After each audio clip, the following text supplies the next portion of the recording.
You remember the scene in The Exorcist where Linda Blair's head is spinning around and she spits out green bile? It seems so real. Many of us were so terrified after seeing that film that we were afraid to go to sleep at night. Is demonic possession and exorcism just the stuff that horror films are made of, or does it really happen in real life? Well, the Catholic Church, for one, believes it does, and has documented thousands of cases of demonic possession. Does that mean the devil exists? And is the devil responsible for the evil throughout the world? Today on Shirley, the devil made me do it.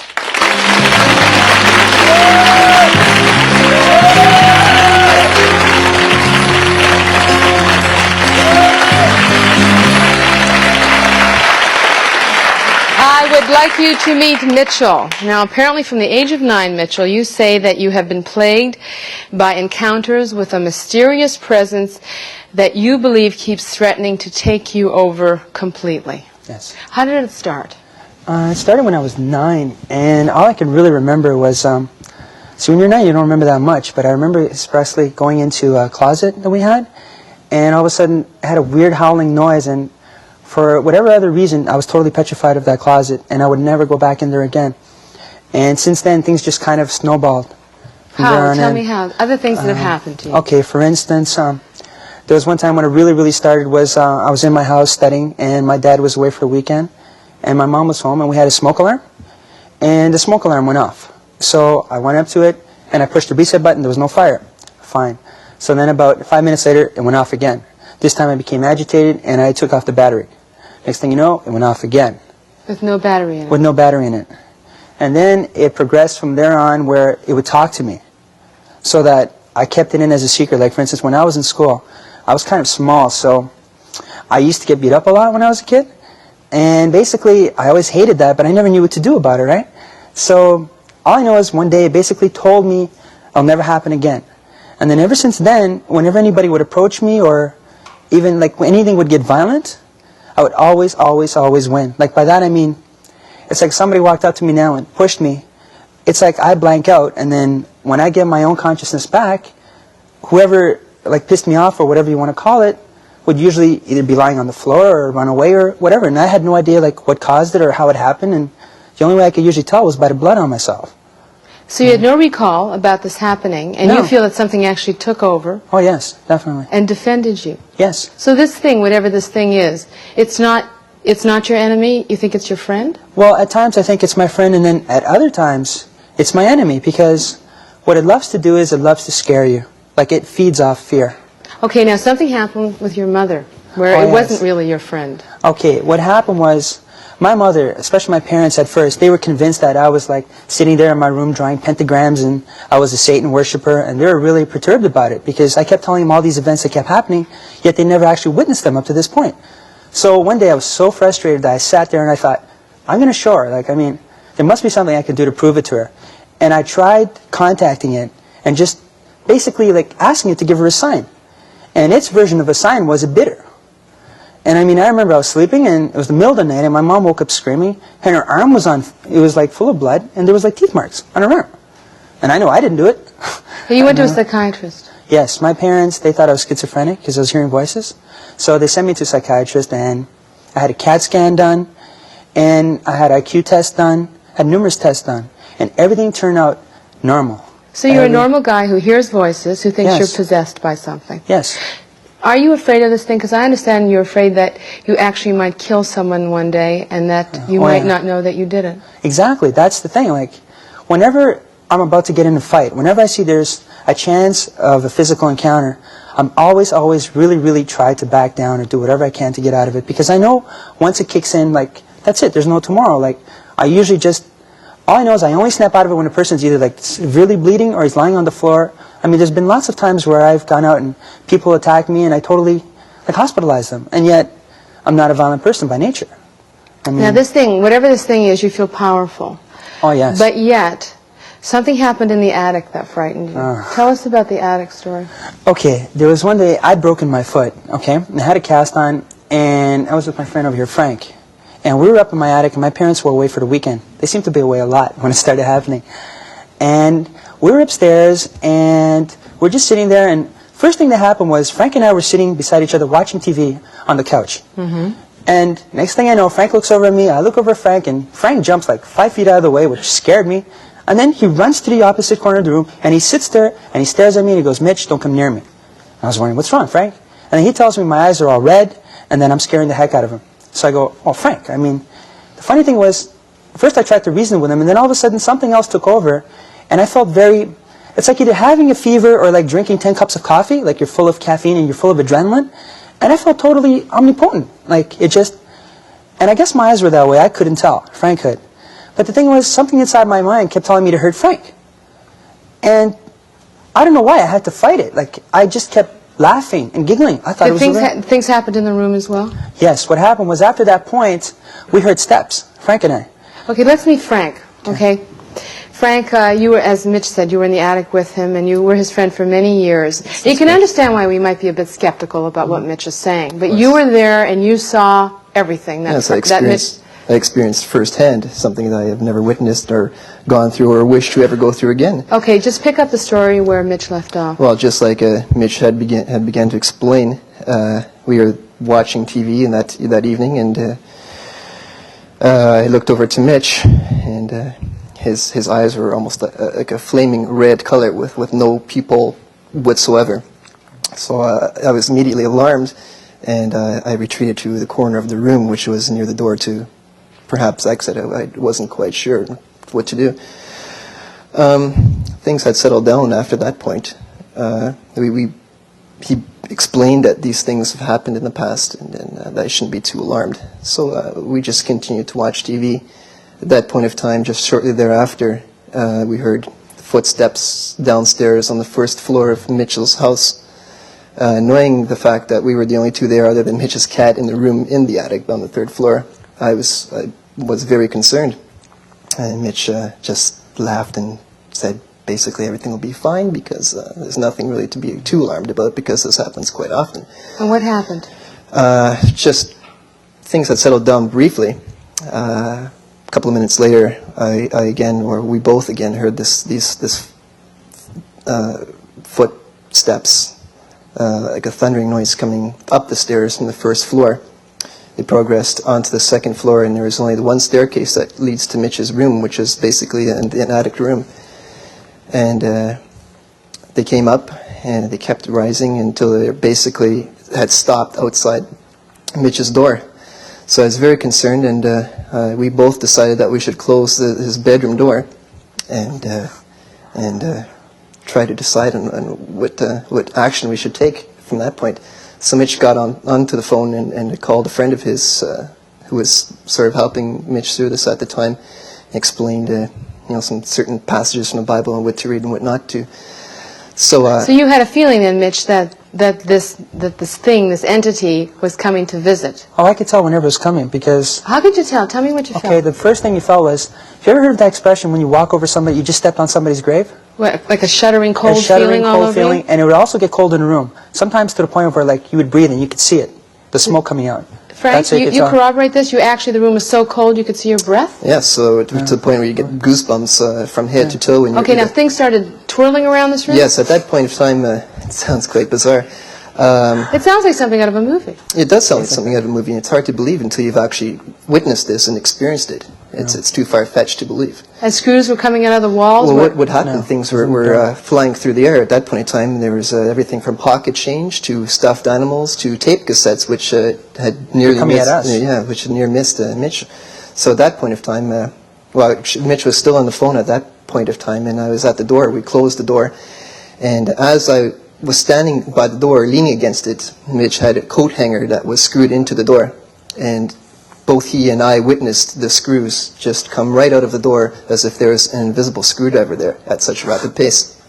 I want to ask Mitch something. Yes. Mitch, I don't know, I feel there's this conflict here. Like, in a sense, you want this thing inside you because it gives you a certain power, and then you're kind of afraid of it at the same time. If you could get rid of this thing, if you could be exorcised, if you truly believe that's what's happened to you, would you? Would you want to get rid of it? I would, under the condition that... See, the problem with exorcism is that, I tried going around talking to people, and most, I don't know what better word to put it, it's like, it's fake. So the thing is, whenever I did go out of my way to attempt to get rid of it, it would come back twofold. Like I would really pay for it. In other words, this person would just walk away, go home. Meanwhile, I'd be at home, and this thing wouldn't let me sleep for a week straight sometimes. Okay, I want you to meet someone who I think understands what you're talking about. Please meet Ian Curry. Now, Ian, you two have had first-hand experiences with what you call demonic entities. What happened? Well, I work mainly as a reincarnational therapist, and I found that many people would come to me with specific types of problems, very repetitive stuff, and they always had a lot of past lives when they were involved in the black occult, black witchcraft, black sorcery, and they would train under and use demonic beings, and then these would come with them into their present lifetimes and cause them a lot of trouble. So one has to, at first, believe in past lives and reincarnations. Well, I didn't originally believe in any of that, but I wrote a book on this subject after researching it and concluded that it was true. And it really is reasonably well established. The skeptical counter-hypothesis simply can't handle the evidence. People do reincarnate. In my opinion, you can prove it. Well, let me just ask you this. Aside from the people who you regressed into past lives, you had a personal experience with what you feel was some sort of demon. That experience was the result of the fact that I assisted a lot of people who wished to break their black occult ties, and they had very similar characteristics. You'd see the symptoms right away. So this resulted in breaking those connections, and the demonic realm doesn't like that. So they keep an eye on you, and if you get weak, they try to take you out. Now, I had at a certain point in my life a number of years ago... When you say take you out, you mean kill you? No, drive you nuts, or get you to kill yourself. That would be the favorite method. But certainly incapacitate you to the point where you couldn't function or work. And at a certain point in my life, I had a lot of difficulties I had to contend with. And I was doing this kind of work, which can be very exhausting, very draining, and dangerous because of the influences that you attract against you. And... I got more and more exhausted, and being in a negative state of mind, I was only drawing clients who had very negative experiences. Now, when you do that, you build up a lot of psychic energy in the place, like what you call lower astral garbage, and if you leave that stuff there, you get more and more exhausted. Tell me specifically what you saw then and what you heard. Well, I'm tiptoeing up to it. So I have to go to a commercial break soon. I don't want to miss a minute of this. All right. The psychic energy built up to the point that I could not clear it. It was like sheet lightning. I'd go to bed at night, it'd be like green and white flashes. And then everything started to shake, like the alarm clock was shaking, and the rad was shaking, the bed was shaking, like everything's starting to tremble with this energy. And at that point, I get visitors. Now, I do not consider myself to be psychotic or schizophrenic. This was full 3D living color and sound. I've read a lot of people on the subject and spoken to a lot of people I believe in who have had the same experience. These demons came to upset me as much as possible, if possible drive me nuts, and the first one through the door looked exactly like Christopher Lee in Horror of Dracula. He was 8 feet tall, wearing a blue cloak, and in full 3D living color and sound, as clearly as I see you sitting there. He said to me, Ian, you've been playing around with some things that you didn't adequately understand, and we are going to put you out of business. Now come into my heart. Join me. And then he lies down and he turns my bed into a grave. Now, I was terrified because I knew what it was. And then a bunch more arrived, and it would take a couple of minutes to explain what happened next. But there was at one point, they told you they were going to make you rape and murder? Oh, yes. They had a lot of ideas. They said they wanted to get me involved in rape. That would be a good thing. They'd see I enjoyed it, and murder as well. And they'd cut me off from everybody because whenever I tried to do something good, they would convince people that it was evil. And We've got to take a break here, Ian. We're going to hear more about your experiences when we return in just a moment.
Catholic Church believes not only that the devil exists, but that he rages throughout the world, devouring souls and sending them into eternal damnation.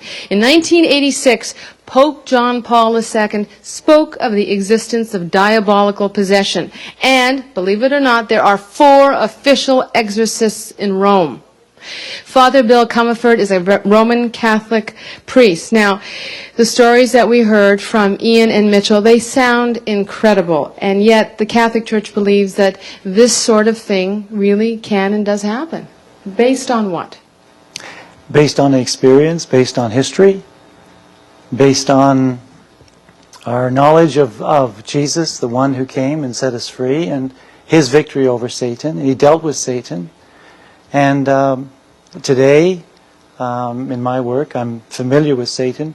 Exorcism is a specific kind of deliverance when the devil possesses someone. Okay, let me just, Father Comerford, go back Sure. for a moment and Okay. help us to understand about Satan and who Satan was, Right. and how Satan became such an evil figure. Right, right. Well, Satan is a force in the world, and we get a knowledge of Satan. The book of Revelations gives us a knowledge of him, and the story that's in the book of Revelations is that there was a warfare in heaven, and Satan wanted to be like God. He was the angel, Lucifer, and he wanted to be like God, and God then, because his choice was against God, that he was expelled from heaven, and that's where we get the story of Michael the archangel driving him out of heaven. And he was sent down on the earth, and he's sent here, not destroyed, but his power was limited. His power was weakened by Jesus, who came to break his power.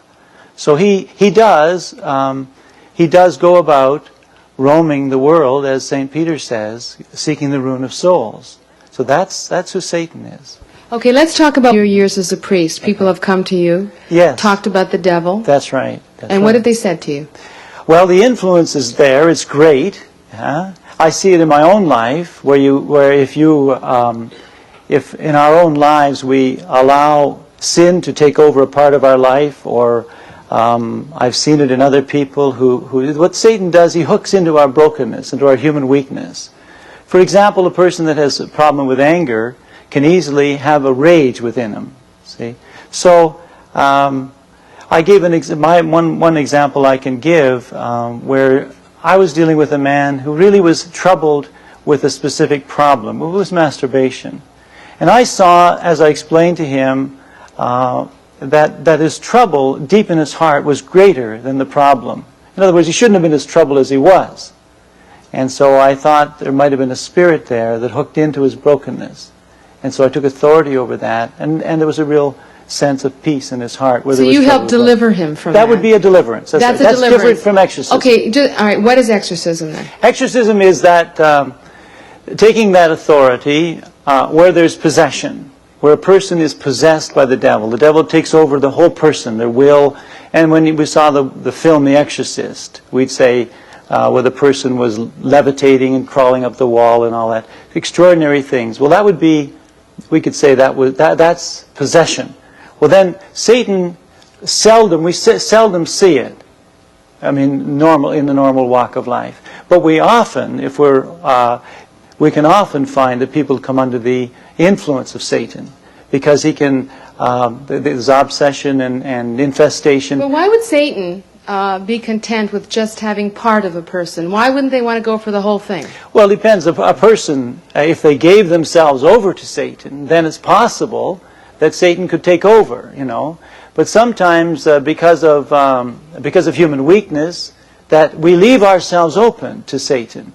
If a person's not living rightly, if a person's not living rightly, they're living in sin, they're not following the Lord's commandments, then it's possible for them to come under the influence of evil. Do you worry about a young man like Mitch who says that he's concerned that one day he could unknowingly actually murder someone? Well, sure, I'm concerned. Well, and sure. what would you say to Mitch?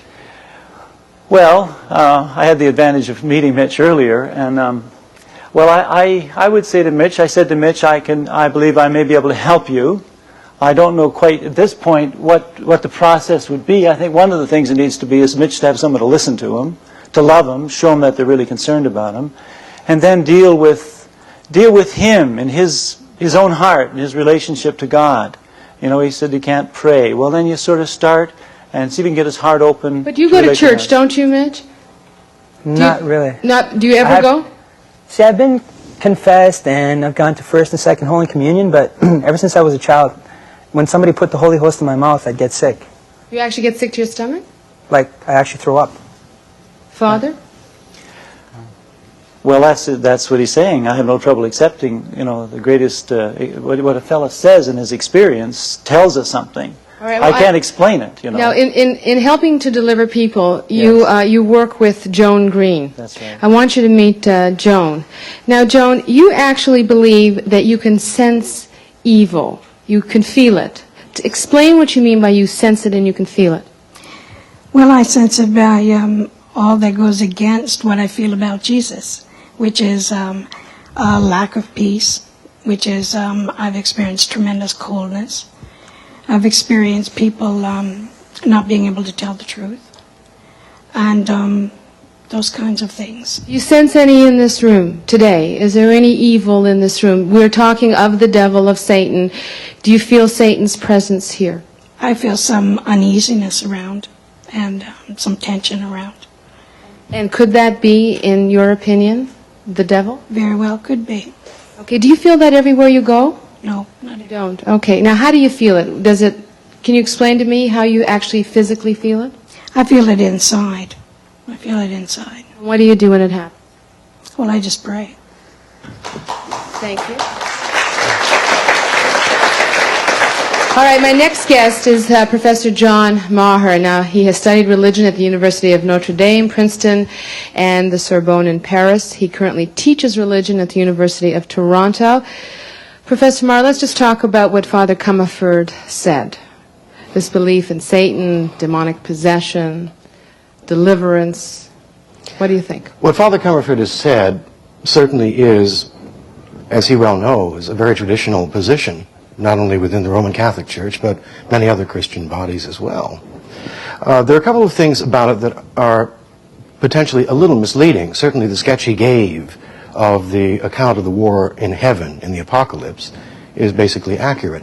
But that's a relatively late book.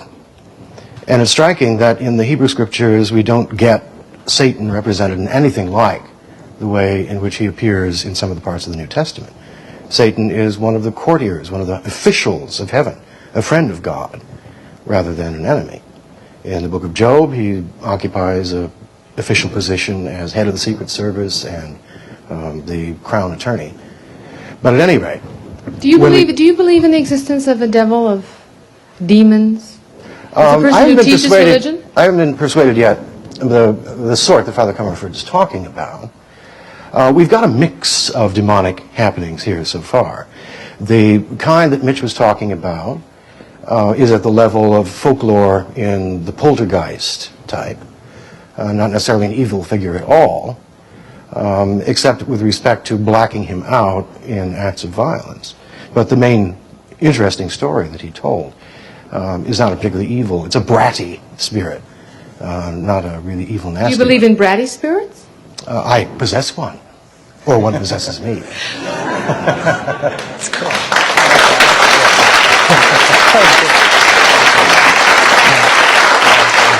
All right, I've got to take a break here. We'll be back with more in just a moment.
All right, Professor, I'd like to ask you about voices, hearing voices. And Mitch was talking about the fact that he hears voices. And I want to ask you, I mean, if there's a recognition on the part of the Catholic Church that demonic possession exists, I'd like to know if you heard voices in your head, as a person who has studied religion for so many years and teaches it, what would you think? I would think I was in trouble. I would not necessarily think that I was demonically possessed or haunted, because it seems to me there's a more plausible explanation for that. And I would go get checked out. Now, I do not mean to demean the official Catholic position in any way. I'm still a loyal member of that body. But there are a lot of things that the Catholic Church continues formally and officially to hold, which I think deserve to be obsolete. And this one seems to be one that can be criticized and interpreted in a different way. There probably is no one in this room today who still believes that the remarkable, abrupt, and strange happening of falling in love has to do with a little invisible guy who shoots an arrow into their hearts. But that explanation is not intrinsically sillier than the explanation that demonic spirits are at work in throwing things around the room and making people angry and dissociating them. It's very important to realize that when, for instance, people begin to disintegrate, there tends to be a cultural way in which they disintegrate. People from one place... Let me just interrupt for a minute. Mitch said he saw it. Frank here corroborates Mitch's story. And so... how do you explain it? Things were flying around the room. His eyes were red. All kinds of weird things were happening. How does one explain that? There are two ways of going about this.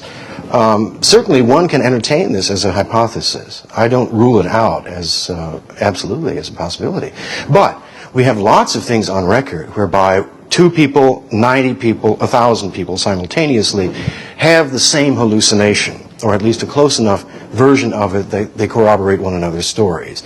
That remains a possibility as an explanation of this, without impugning the good faith of either Frank or Mitch. Okay, I think Lorraine Warren would disagree with you. You have investigated thousands of exorcisms, and you say you have personally witnessed 52 of them. Mm-hmm. One of the most disturbing cases formed the basis of Satan's Harvest, and that's a book that you helped to write. You've heard what the professor has said. Mm-hmm. He's skeptical. Many people would be skeptical. Oh, I'm skeptical. Each case I go into, I'm very skeptical.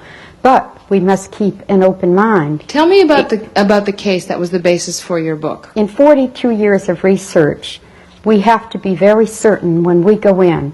If we're working with a Catholic family, as Maurice Theriault was, on which the book Satan's Harvest is based, we must fill the criteria that the Catholic Church sets down regarding the fact that an individual is possessed, and that we have to be certain that there's no neurological problems, no psychological problems, or no physical problems that is bringing about the phenomena, such as Maurice exhibiting superhuman strength. That is part of the criteria where the Catholic Church feels that is based on demonic possession, or at least oppression. With Maurice, it was possession. He could be seen in 2 places at one time. He had the gift of knowledge that he had events that was going to take place from the time that he was younger. He only has a 3rd grade education. Spontaneous things would happen around him, spontaneous fires, poundings, knockings. The young man that spoke earlier, Mitchell, I would put the phenomena that he is describing more into the category of poltergeist phenomena rather than demonic possession. He doesn't seem to exhibit demonic possession. All right, do you want to say something here, Mitch? Okay, it's great to categorize and everything, but the thing is, it's one thing to sit here now in front of everybody and say that, but when I went through it, I mean, I know what I felt inside of me when something, like, I understand about a poltergeist. I mean, I saw the movie, okay? That's about as far as I understand. But the thing is, this thing would like actually have conversation with me since I was a kid, and it would help me. A lot of times it would help me, and other times it would act against me. But the only time it acted against me was when I didn't want its help. Well, now, see, that I would consider more oppression. Oppression is like being told what to do. But remember that the highest doctrinal agency in the Catholic Church had made a study regarding the reality of the devil for 7 months. And after that 7-month study, came back saying that the devil definitely was a reality. It isn't Ed and I, my husband and I, that are saying that the devil is a reality. We have spent a good part of our life researching and investigating it. We do not perform exorcisms. An exorcism can only be performed through an ordained clergyman of God, and an exorcism can only be performed through direct permission from their ordinary, which would be through the bishop of that particular diocese. Now, in this particular case, the case of Maurice, your husband and you were contacted by a Father Homer Boyer, a Catholic priest, and you did try to exorcise Maurice. Not myself, no. Not you? Oh, no. It is not our job to exorcise. It is our job to go in and to research. I have the gift of discernment. My husband is a religious demonologist. It is his job, through his knowledge, to be able to document. That was a very stressful time. Your husband, as a matter of fact, had a heart attack during that exorcism. Just tell us for a moment, kind of paint the picture for us, take us there, and help us to know what happened. The first time that we went to the home, we went with other researchers. We brought, in fact, with us a police officer that is just a member of our group that volunteers her time, this particular woman, police officer. We went to the home to interview Maurice Thuriault after being contacted by Father Homer Boyer, since he believed that the phenomena that was occurring in this farmhouse in Warren, Massachusetts, through the spontaneous fires, through Maurice levitating through the air right over the head of the priest and to the floor on the other side, that things of this nature might have been attributable to demonic infestation in a home. But after going there, after spending 9.5 weeks, having researchers stay in the home for that period of time to be witness to upside-down crosses being dug into his body, to bleeding from no point of origin, from his eyes, from his nose, from his mouth, to having, for instance, on one occasion, he is working in the yard. He has a gas saw. He's wearing steel-toed boots. He is cutting up firewood for his greenhouse furnace. The saw slips. It goes right through the boots that he is wearing, putting blood all over the ground and all. He screams to his son-in-law, who is across the field. The son-in-law comes running, gets him in the truck, brings him back to the house. They take off the boot, which is full of blood, and rather than do more damage to the wound, they decide to cut the bloody, ragged sock off him. And to their amazement, there was no wound on his body. These are the types of things where demonic possession is concerned. And when we speak of demons, we speak of many. They are legion. They are many. You're not speaking of just demons, a dozen demons. They are numerous. I'm going to take a break here, but Professor Marr, I know you want to say something, and we'll come back to you in just a moment.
I'd like to raise a question for Lorraine and for anybody else who's interested in playing with it.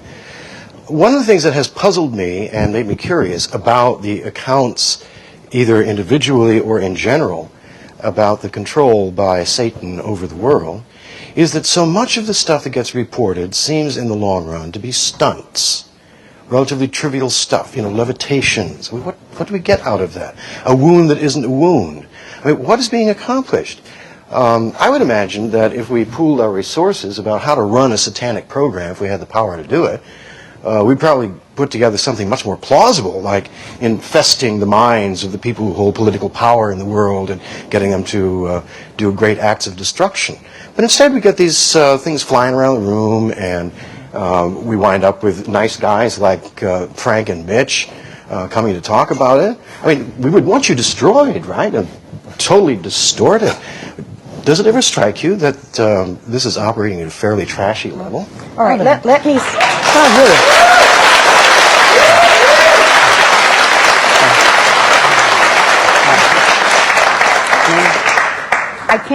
I can't think for the demonic, nor would I want to. But one thing that I do know is that the reason that demonic is attracted to any of us as humans, most cases, is because doors have been opened by us to permit this to come in. And on the other hand, the reason individuals are possessed is because a demon has never walked the earth in human form except through the oppression or possession of a living person.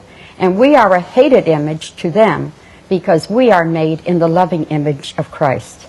But you have to admit that Professor Maher has a point. Instead of these sort of cheap parlor tricks, why isn't the devil taking over, the entire world? Isn't he? It's not powerful, man. I don't know. It's a good question. I have a question for Lorraine, and I'm wondering if there's any particular type of person that is susceptible to possession. Well, remember that a demon affects us on our weakest, most vulnerable level. I think somebody brought that point up. Maybe Father, I don't remember which one it was that brought it up. But a demon does affect us. Now, Ouija boards, seances, tarot cards, all of these, Satanism, witchcraft, are all means of opening doors to that occult world. It does not mean that something is going to happen to us at that given time while we're with our friends and having a good time. It is going to wait until we are most vulnerable and we are most open, and that is when it is going to affect our lives. Possession is very rare, but oppression or demonic infestation in a home is not. Shirley, if I can say something myself in response to Mr. Mahar's comment.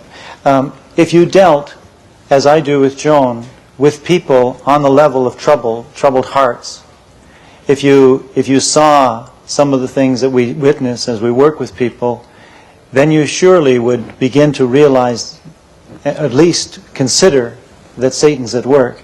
There's like an evil at work there that is not just some ordinary little flighty thing that's happening, like something, balloons flying around the air. So when you're dealing with the human heart, you see people deeply troubled, and we need to realize that where that is, then you've got you're touching evil. I have a question directed at Mitch. You said you're worried at some point in time about killing somebody. Yes. And at certain points in fights you have to stop yourself. Well, it sounds like to me that it's all cover-up just for aggressive behavior and thoughts, and that I don't think you need anything to do with it. It doesn't have to be someone in the church to talk to, but you need someone to talk to, whether it's a friend or a therapist, to deal with those feelings. Well, okay, let me ask you a question. Have you ever been involved in a fist fight? Oh, I've lived in a big city for all my life, and I've not been in one fight except for in grade 3 over a baseball game. Now let me ask you another. If you were in a fight right now, if, for instance, your mother was standing behind the person you were fighting with, would you see your mother? Well, hold on, Mitch, I got to ask you something. Okay. When we started talking at the beginning of the program, you kept talking about all the fights. I think this is where this young man is talking about all the fights you got into. And you did make it sound like you got into more fights than a lot of other... I don't know how I do, though. That's true. So do you have a bad temper? I have a good temper until a certain point, until somebody actually physically touches me. At that point, what I was trying to explain to the gentleman was that it's not simply a matter of black and white anymore. Like, I don't sit there and I'm not conscious of what I'm doing. Like, I mean, I don't even remember taking a swing. All I really do, usually, if somebody came up to me, I just lie back and relax and let whatever it is take over. Okay, the young man said he thinks you should see a therapist. All right, let's talk to Adam Crabtree. He's a former priest, a former Benedictine monk, and is now a practicing psychotherapist. His latest book, Multiple Man, deals with possession. Now, Adam, in your practice, you have people who come to you and tell you that they feel they're possessed by demons, by entities. And there are people here who think that Mitch, in fact, may not be possessed by any of those things, but has a sort of a psychological disturbance and is acting out aggressive behavior. How do you know which it is, and do you believe in demons anyway? Well, you've asked a number of questions there, and they require different answers. To know what is happening with a person is really difficult indeed. It's something that, for instance, when Mitch talks here, I wouldn't attempt to give any evaluation of him, because there's so many things that need to be understood about what he has experienced and how he's experiencing this particular problem through his life. I have to talk to people for a long time before I come to any conclusions, and personally I have come to believe that there are such things as entities that can affect or be present within people. But I'm very, very slow to come to that conclusion in any particular case, because you're dealing with human beings, and we are so complex. We can experience blackouts like Mitch does. People do experience these things, and parts of themselves, or with multiple personality disorder, for instance, can come out, and a person remember nothing about it afterwards. So there are situations or experiences that are analogous to this, and need to be looked at to understand whether that is happening or whether Mitch's experience is really different, whether in fact there's some sort of entity involved with him. Okay, we will come back and talk to you, and I want to ask you when we return whether or not most mainstream orthodox psychiatrists agree with what you're saying. Back with more in just a minute.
Adam, schizophrenics talk about visions, about hearing voices in their head, about seeing snarling animals. It is not uncommon for them to describe that.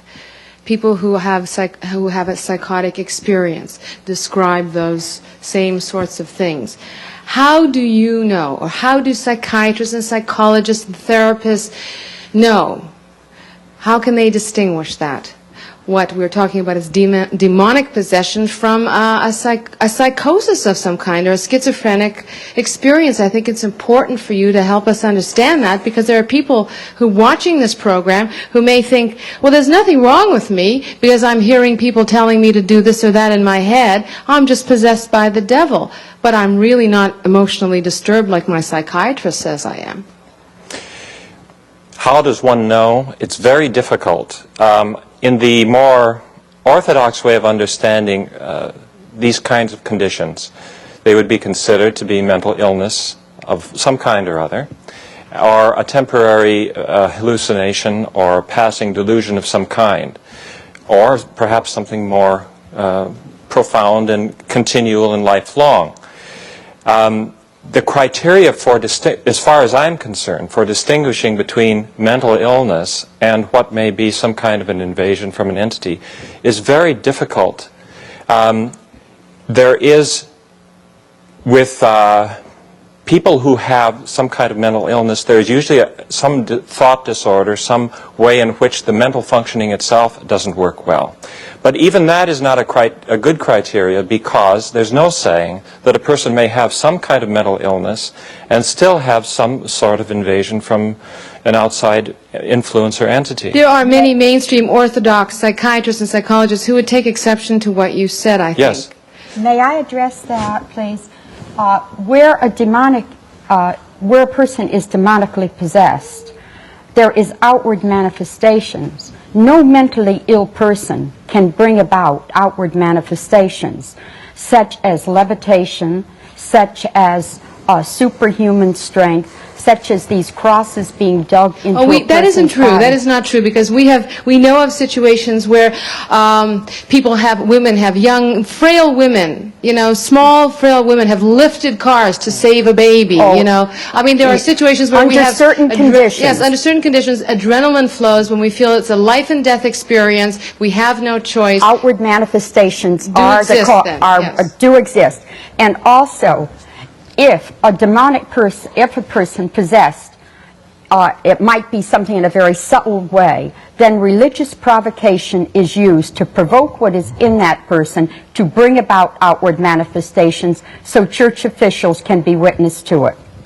I would like to make a comment on the historical aspect of this whole business.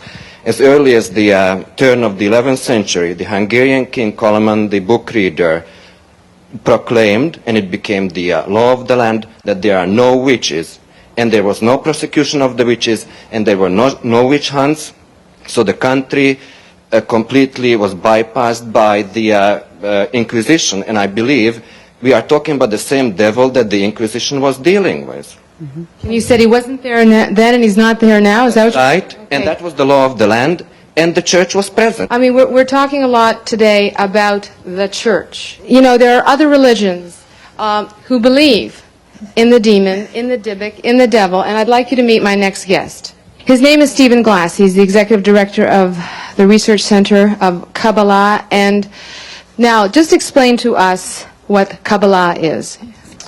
Kabbalah is the ancient wisdom which has been brought down to us through thousands and thousands of years and culminated in the writings called the Zohar, the Book of Splendor, about 2,000 years ago. And the Zohar is the key that unlocks the cosmic code, which is the Old Testament, which is the 5 books of Moses, which the Jews call the Torah. Now, the Jewish religion recognizes, you say, the devil. Is it because Professor Maher said that there's no reference to... The Kabbalists have been exercising what you call the devil or demonic possession, or Satan is the Hebrew. Satan means really a disruption, a disconnection. Okay? So the Kabbalists have been doing this recordedly for about 5,500 years. So you feel you set the ball rolling? Well, it's not to set the ball rolling. When the need arises, it's there. I think the difficulty we all have in accepting the fact that this exists is that we're using packages which to many people are really antiquated and not logical for modern men and women to understand. If I drove a car down a 16th century village, they'd think it was demonic or witchcraft. Somehow we speak about witchcraft and demons and devils, and that turns logical, scientific man off. So what the Kabbalist will do is he'll explain it to you in scientific modern methods, because that's the way. And Einstein defined soul substance and defined evil and negativity. Okay, I've got to take a break here, Stephen. Sorry. Okay. Be back in just a moment.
Stephen, give us the modern scientific explanation for demonic possession. Well, it's Kabbalah is what I'm going to give you, and in fact Einstein revealed it to us through conservation of energy. You and I are pushing energy at each other. When we speak to each other, we're pushing energy at each other. Right now I'm pushing very positive energy at you.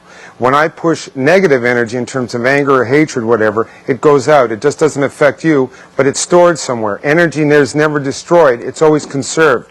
In fact, it is conserved somewhere. And the places that it is conserved, where it is conserved and wrapped up, the bottled up negative energy, which is the result of negative human activity, comes back to us. For every action, there's an equal and opposite reaction. Your negative energy intelligence will come back to you that you foster. It is man who has manifested the evil system. It is man who has created all of the negativity through his own negative actions. And only through the negative system, only through the dark lord, only through the evil, can man have an opportunity to gain the light by restricting and overcoming it. That's why evil exists. All right. Talk about... Thank you. And you believe that's how Hitler came to be? Hitler was absolutely not human. He was a manifestation of total negative energy intelligence. Shirley's Wardrobe Today, designed by Ron Leal for Mr. Jack's. Available in better stores across Canada and the U.S. For a transcript of today's program, please send a check or money order for $4 to The Robart Company, 12 Monterey Drive, Etobicoke, Ontario, M9V1S8. Please indicate date of broadcast and program topic.